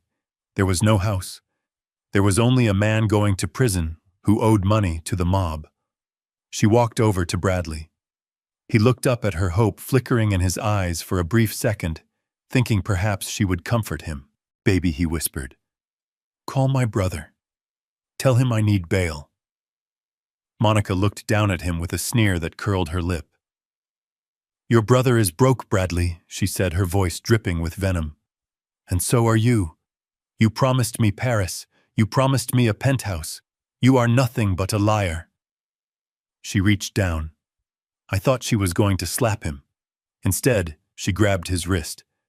With a practiced motion, she unclasped the heavy gold Rolex from his arm. It was a watch I had given Sarah for her 30th birthday, which Bradley had stolen from her jewelry box. "What are you doing?" Bradley cried, trying to pull away, but the cuffs restricted him. "That is mine." "It is severance pay," Monica spat, "for wasting my time." She slipped the watch into her purse. Then she looked at the silver candlesticks on the table. She grabbed those too, shoving them into her bag. She looked around the room, her eyes landing on the iPad, the crystal decanter, anything she could carry. "Stop her!" Bradley screamed at the sheriff. "She is stealing." The sheriff crossed his arms and looked at the ceiling. I did not see anything, he said flatly. Did you see anything, Mr. Hartman? I looked at Monica. She froze for a second, waiting to see if I would intervene. Take it, I said. It is fake anyway. Just like him. Monica didn't wait to check the authenticity. She turned and ran her heels clicking on the hardwood floor as she fled the sinking ship. Bradley watched her go. He watched his last ally, his trophy, his partner in crime, abandon him without a backward glance. He was alone. In the span of 10 minutes, he had lost the house, the $25 million fortune, the buyer who could have saved him, his mistress, and his freedom. He looked at me one last time. His eyes were hollow. The arrogance that had defined him for 5 years was gone, replaced by a terrifying clarity. He realized he was not the protagonist of this story. He was just the villain who got caught. The sheriff hauled him to his feet. Let's go, Bradley. The county jail is waiting. As they dragged him out past the empty table, past the unsigned contract, past the phone that had started ringing again. Bradley didn't scream. He didn't fight. He just hung his head and wept. I stood in the silence of the library. I picked up the phone and silenced the call. It is over, Pellington said quietly, closing his briefcase.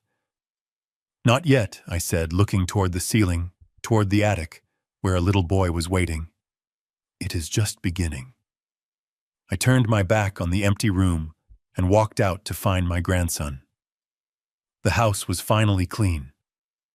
3 days after the police dragged Bradley out of my library in handcuffs, the sun finally broke through the gray Seattle clouds. It was Sunday morning, and the light streamed through the floor-to-ceiling windows of the kitchen, illuminating the space that had been dark for so long. The villa did not smell of stale champagne and cheap perfume anymore. I had hired a professional cleaning crew to scrub every inch of the floors and steam every carpet.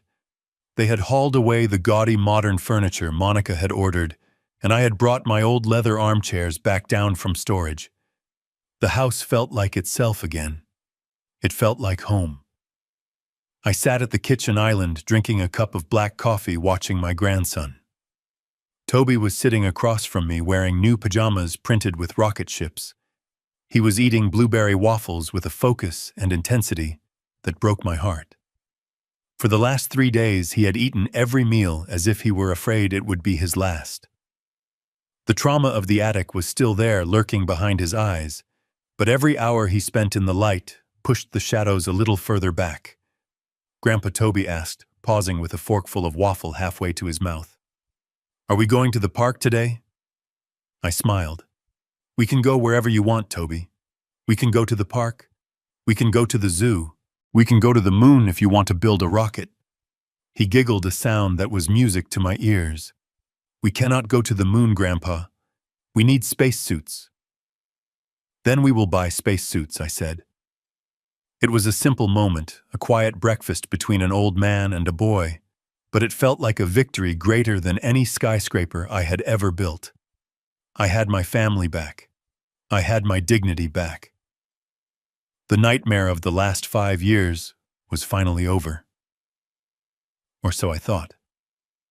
I stood up to refill my coffee mug when a jarring sound shattered the peace of the morning. It was the buzzer for the front gate. I frowned. It was Sunday. I wasn't expecting Pellington or the cleaning crew. I walked over to the security panel mounted on the wall. I had upgraded the system yesterday, installing high-definition cameras and a reinforced locking mechanism. I pressed the button to activate the video feed. The screen flickered to life, showing a wide-angle view of the driveway gate. At first, I did not recognize the figure standing there. It looked like a beggar. The man was hunched over, clutching his ribs. His clothes were torn and muddy. He was swaying on his feet as if the wind might blow him over. Then he looked up at the camera. I set my coffee mug down slowly. It was Bradley. He had been released on bail. It was the only explanation. But the man on the screen was not the arrogant gambler who had thrown a party on my wife's grave. His face was a mask of bruises. One eye was swollen shut, a purple and black lump that distorted his features. His lip was split and bleeding. He was missing a shoe. He pressed the buzzer again, frantically, leaning his weight against the stone pillar. I stared at the screen. I felt Toby come up beside me. "Who is it?" Grandpa Toby asked, hugging my leg. I turned off the screen, immediately shielding him from the sight of his father. "Go finish your waffles, Toby," I said, my voice calm. "It is just a delivery. I will handle it." Toby went back to the table, trusting me completely. I walked into the hallway and picked up the intercom handset. I did not open the gate. I did not step outside. I simply pressed the talk button. "What do you want?" I asked, my voice cold and metallic through the speaker. On the small monitor in the hallway, I saw Bradley flinch. He grabbed the bars of the gate with his good hand. "Dad," he rasped. His voice was broken, a wet, gurgling sound. "Dad, please, let me in." "I am not your father," I replied, "and you are trespassing." "They are coming," Bradley sobbed, looking over his shoulder at the empty road. "Vinny's guys. They found me as soon as I walked out of jail. They beat me, Leo. They broke my ribs. They said they are coming back to finish it if I do not have the money by noon." I watched him, devoid of sympathy. This was the consequence of the life he had chosen. He had gambled with sharks, and now he was surprised he was getting bitten. "That sounds like a personal problem, Bradley," I said. "Please, Leo," he begged, sliding down to his knees in the dirt. "Just let me hide in the pool house. Just for a day. I need to call my lawyer. I need to figure this out. I have nowhere else to go." Monica blocked my number. "My brother won't open his door. You are the only one." The irony was so thick I could taste it. 3 days ago, he had stood in this exact spot, wearing a $3,000 suit, telling me I was garbage. Now he was the one in the dirt, begging for scraps. "I remember a conversation we had, Bradley," I said, leaning into the intercom. "It was raining. Do you remember?" "Leo, please," he wailed. "You told me to go die in a dumpster," I reminded him. "You told me I was expired inventory. You threw my wife's ashes into the mud. I was drunk," he cried, snot and blood running down his face. "I didn't mean it. I was stressed." "We are family, Leo. I am Toby's father. Think of Toby." "I am thinking of Toby," I said, my voice hardening. "I am thinking about how you locked him in an attic without food. I am thinking about how you were going to send him away to a military school so you could live with your mistress." I looked at the screen one last time. Bradley was a mess of a human being, a cautionary tale in flesh and bone. "You are right about one thing, Bradley," I said. "You need to hide. But you are not hiding here." "Where can I go?" he whispered, defeat finally crushing him. I checked the GPS map on the wall pad. "There is a municipal waste facility 2 miles east," I said. "It has plenty of dumpsters. I hear that is where trash belongs." I hung up the handset. I watched on the monitor as Bradley stared at the intercom speaker. He waited for a moment, hoping I was joking, hoping I would buzz him in. But the gate remained locked. Then he looked down the road. He saw something, or maybe he just heard the phantom sound of Vinny's enforcers approaching. Terror seized him. He scrambled up, limping and running into the woods surrounding the property, disappearing into the brush like a frightened animal. I turned off the monitor. I walked back into the kitchen. The sun was still shining. The coffee was still hot. "Who was it?" Grandpa Toby asked, his mouth full of waffle. "Just someone who had the wrong address," I said, sitting down. I took a sip of my coffee. It tasted better than it ever had. The gate was closed. The house was safe. And for the first time in a long time, the trash had truly been taken out. The red and blue lights of the police cruisers strobed against the wet asphalt of the driveway, creating a disorienting rhythm that matched the pounding of my heart. It was an hour after Bradley had fled into the woods. He hadn't gotten far. A man with broken ribs and one shoe does not outrun a police perimeter, especially not when the neighbors had called in reports of a vagrant screaming for help in the bushes. I stood on the porch, wrapping my cardigan tighter around myself against the chill. Pellington stood beside me, silent and grim, holding the small black flash drive that felt heavier than a brick in my pocket. We watched as two officers dragged Bradley out of the tree line. He looked less like a human being and more like a pile of discarded rags. His face was swollen, his clothes were shredded, and he was weeping openly, a sound of pure, broken defeat. When they brought him toward the cars, he saw me. He stopped struggling. A strange look of relief washed over his battered face. He thought he was going to jail for trespassing, or maybe fraud. He thought a cell was a sanctuary, a place where Vinny the loan shark couldn't reach him. He thought he had hit rock bottom. He was wrong. He was still falling. I walked down the steps, Pellington flanking me like a shadow. The sheriff looked up from his notepad. "We got him, Mr. Hartman," he said. "We will book him for the trespassing and the violation of the restraining order. We can probably hold him on the fraud charges until the trial. He will be safe from his creditors in county lockup." "Safe," Bradley wheezed, spitting blood onto the driveway. "Yes. Take me in. I want a lawyer. I want a cell. Just get me away from here." "Not yet, Sheriff," I said, my voice cutting through the night air. Bradley looked at me, his one good eye narrowing. "What do you want now, Leo?" "You won. I am going to jail. You got your house back. Leave me alone." I reached into my pocket and pulled out the flash drive. It was small, innocuous, a piece of plastic and metal, but it held the weight of a life. "There is one more charge, Sheriff," I said, handing the drive to the lawman. "What is this?" the sheriff asked, turning it over in his hand. "Evidence," I said. 2 weeks before Sarah died, I hired a security firm to install a hidden camera in the master bedroom. I didn't tell her. I didn't want to scare her, but I knew something was wrong. I knew he was isolating her. Bradley stiffened.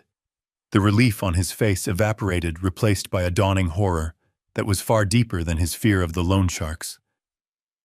"That is illegal," he stammered. "You cannot film me in my bedroom. That is inadmissible." "It is my house, Bradley," I corrected. "And it was a wellness check on my dying daughter. And according to my lawyer, it is perfectly admissible when it captures the commission of a felony." I looked at the sheriff. "Watch the file dated the night of the 17th, I said. "The night she died." The sheriff walked over to his cruiser, opened his laptop, and plugged in the drive. Pellington and I stood there watching Bradley. He wasn't crying anymore.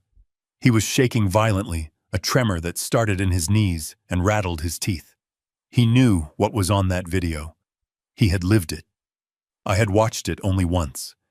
It was the hardest thing I had ever done. The video showed Sarah lying in bed, pale and weak.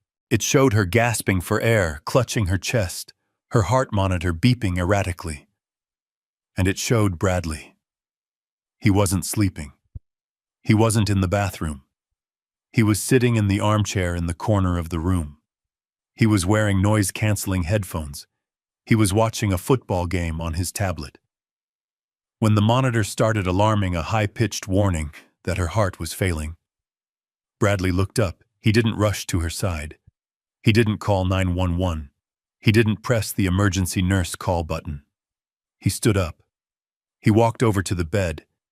He looked down at his wife, the mother of his child, as she reached out a trembling hand toward him, begging for help. And he did nothing. He simply reached over and unplugged the monitor to stop the noise. Then he checked his watch. He waited. He watched the clock ticking down the seconds of her life. He waited a full 12 minutes until her hand stopped moving, until her chest stopped rising. Only then did he pick up the phone to call for help, acting the part of the panicked husband. The sheriff slammed the laptop shut. He stepped out of the cruiser.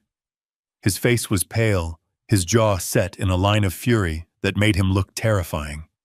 He walked straight up to Bradley. "Turn around," he ordered, his voice low and dangerous. Bradley whimpered. It wasn't like that. She was in pain. I was frozen. I didn't know what to do. You unplugged the monitor, the sheriff roared, grabbing Bradley by the shoulder and spinning him around. You watched her die, you sick son of a bitch. He slapped the handcuffs on Bradley's wrists. The sound of the metal ratcheting tight was the sweetest sound I had ever heard. Bradley Hartman, you are under arrest for the negligent homicide of Sarah Hartman, the sheriff recited, pushing Bradley against the car. And based on that video, I am pushing the DA for depraved indifference murder in the second degree. Murder. Bradley screamed, struggling against the cuffs. No, it was a heart attack. The doctor said it was a heart attack. Because you didn't help her, I shouted, stepping forward, my control finally snapping. Because you wanted the money more than you wanted her alive. You let her die so you could cash a check. Bradley looked at me. His eyes were wide, wild with panic. Leo, please, he begged. I didn't kill her. I just let her go. She was suffering. She was 32 years old, I spat. She had a son. She had a father. You stole 50 years from her, and you are going to pay for every single second of it. The deputies grabbed Bradley and shoved him into the back of the cruiser.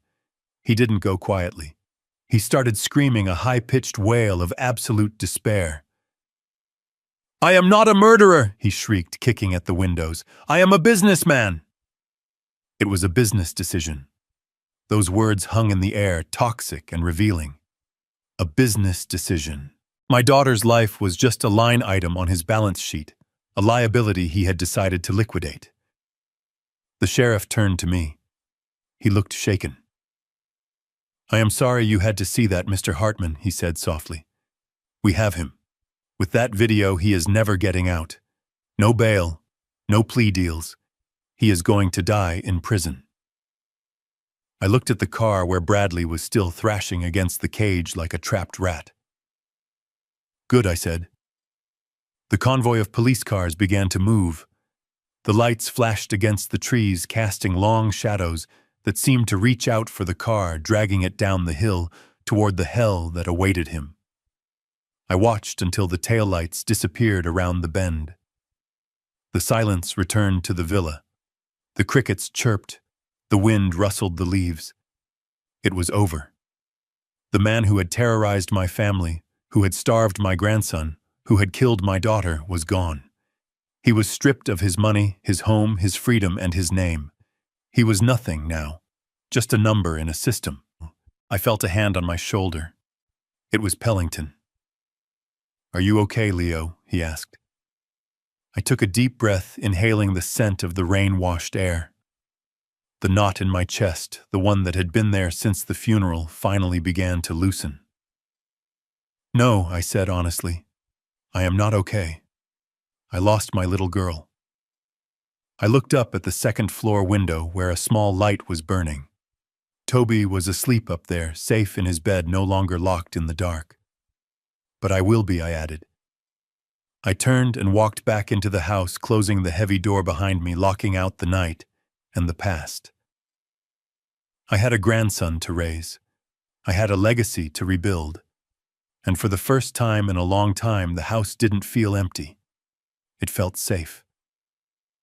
6 months have passed since the night the police lights faded down the driveway. Winter has settled over Seattle, turning the villa into a quiet, white fortress against the world.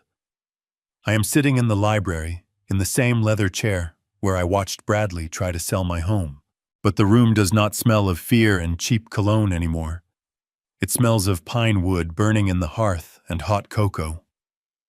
Toby is lying on the antique Persian rug in front of the fire. He is drawing with crayons. He is sketching a rocket ship, just like we talked about that first morning. He does not ask about his father anymore.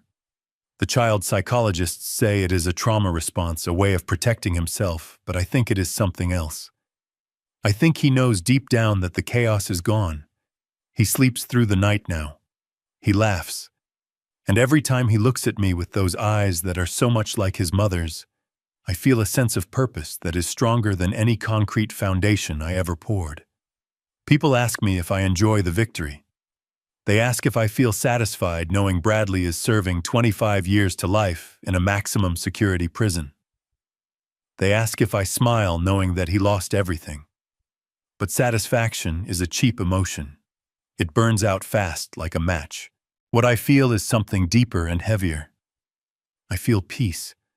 The quiet, steady peace of a watchman who knows the gate is locked and the wolves are gone. Bradley made the fatal mistake of thinking wealth was measured in bank accounts and real estate. He thought $25 million was the prize. He never understood that the money was just paper. The real wealth was this room. It was the safety of a child. It was the memory of a daughter who loved us enough to protect us from beyond the grave. Greed is a fire that consumes the host. It ate Bradley alive, leaving nothing but ash and regret. He traded his family for a gamble he could never win. But love is the stone that endures.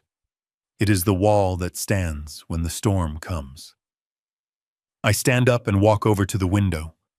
The snow is falling softly, covering the scars on the land. I turn 70 years old next week. Most men my age are looking for an exit strategy. They are looking to rest. But I am just starting my second act. I have a boy to raise. I have a legacy to secure. And I have a promise to keep to Sarah. I look at my reflection in the glass. I look older than I did a year ago. The grief has carved new lines into my face, but I also look strong. My name is Leonard Hartman. I lost my daughter, but I saved her world. And if anyone ever tries to hurt this family again, they will find that the old man in the villa is not a victim. He is the storm that clears the path. Thank you for listening to my story. If you believe that family is worth fighting for, please like and share this video so others can know that justice is possible. And let me know in the comments if you would have done what I did. Until next time, stay safe and hold your loved ones close. My journey taught me that true wealth isn't measured in bank accounts or real estate, but in the integrity of our character. Bradley chased a fortune and lost his soul, proving that greed is a fire that eventually consumes the arsonist. I learned that while we cannot choose our family, we can choose how we protect them. Love sometimes requires hard boundaries and the foresight to secure the future against those who would destroy it. In the end, the only legacy that truly endures is not the money we leave behind, but the justice we fight for and the loved ones we keep safe.